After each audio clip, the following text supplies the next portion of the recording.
जो एक तिलोई के मंत्री ने कहा था वो मूर्ख है। खाली तिलोई भर के मंत्री हैं, तिलोई के लोगों पर ताल निकल ले, इसकी बाहर इनकी कोई औकात नहीं है। शंकराचार्य पूजनीय अवमुक्तेश्वरानंद स्वामी सरस्वती जी सच बोलते हैं, थोड़ा कड़वा बोलते हैं। वो इसके पहले भी गौरक्षा के लिए अभियान चलाए थे पूरे देश में। शंकराचार्य ही हिंदू और सनातन धर्म के राजा हैं। भाजपा के मंत्री हैं तिलोई से विधायक राजा मंकेश्वर शरण सिंह। कल जब उनसे सवाल पूछा गया शंकराचार्य जी के बारे में, वो यूजीसी के बारे में, तो उन्होंने साफ साफ मना कर दिया कि मुझे इसके बारे में पता ही नहीं। वो बोल चुके हैं कि हम उनको शंकराचार्य नहीं मानते। इसका मतलब वो आसाराम बापू शंकराचार्य मानते हैं।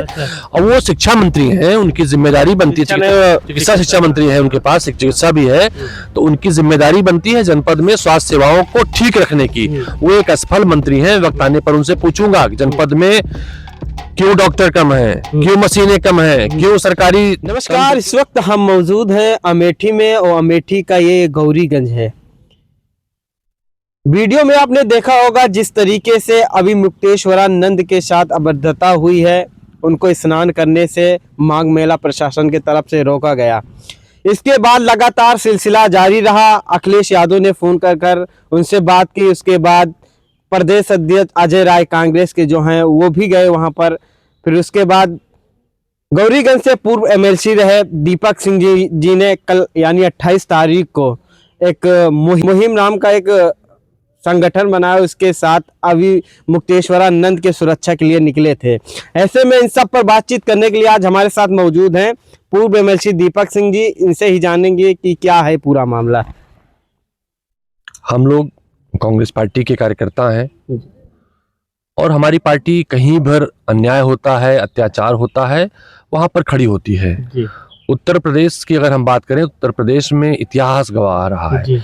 जब सरकार ने दलित महिला के घर में बिना उसकी मर्जी से लाश उठाकर चिता पर डाल दिया, तब भी कांग्रेस खड़ी थी। भारतीय जनता पार्टी के मंत्री ने किसानों को रौंद कर मार डाला, तब भी कांग्रेस खड़ी थी। उत्तर प्रदेश में जब जब जहां जहां अत्याचार हुआ है, कांग्रेस पार्टी, हमारे नेता राहुल गांधी और प्रियंका गांधी अन्याय और अत्याचार के खिलाफ खड़े थे। तो आज जब किसी संत पर अत्याचार हो तो भी अत्याचार के श्रेणी में आता है, और सरकारी अत्याचार हो तो हमारी जिम्मेदारी और बढ़ जाती है।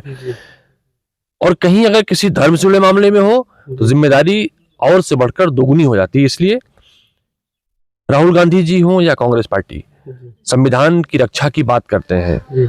उत्तर प्रदेश की सरकार और देश की सरकार संविधान के खिलाफ काम करती है, इसलिए संविधान इजाजत देता है हर व्यक्ति को अपने अपने धर्म को अपने ढंग से अनुपालन करने और मानने का अधिकार।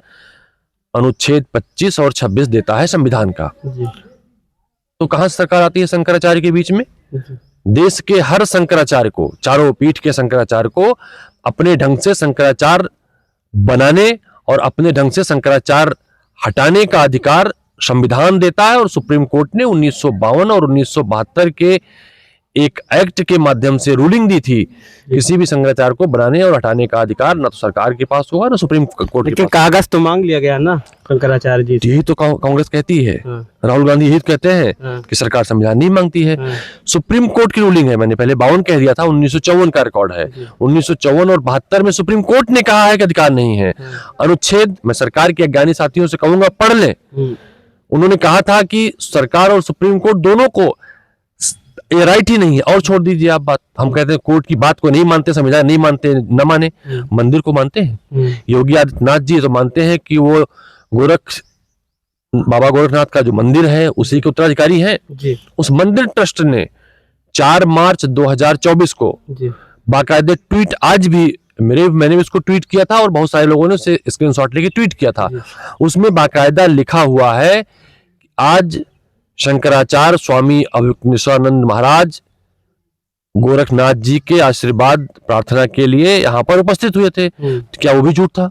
अच्छा, जिस तरीके से देखा जा रहा है, एक तरफ से दूसरे साधु संत आते हैं, लंबोर्गिनी कार से आते हैं, और दूसरी तरफ इधर अति मुक्तेश्वरानंद जी जाते हैं स्नान करने। तो इसमें मतलब कहीं ना कहीं भेदभाव वाली नजर आ रही है, या इनके कोई पर्सनली मामला था?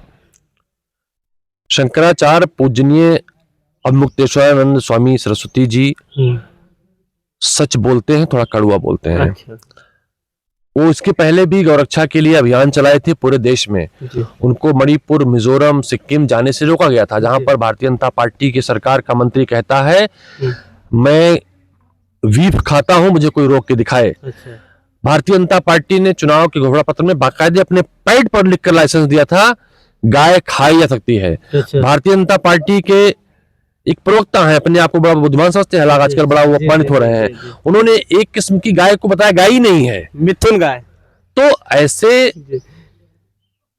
कुपढ़े लोगों को, ऐसे लोगों के विरुद्ध धर्म की रक्षा, अगर आप सिख हैं, हम अगर हिंदू हैं, वो मुस्लिम है, तो हर कोई अपने अपने धर्म के साथ बात करेगा ना। शंकराचार्य ही हिंदू और सनातन धर्म के राजा हैं।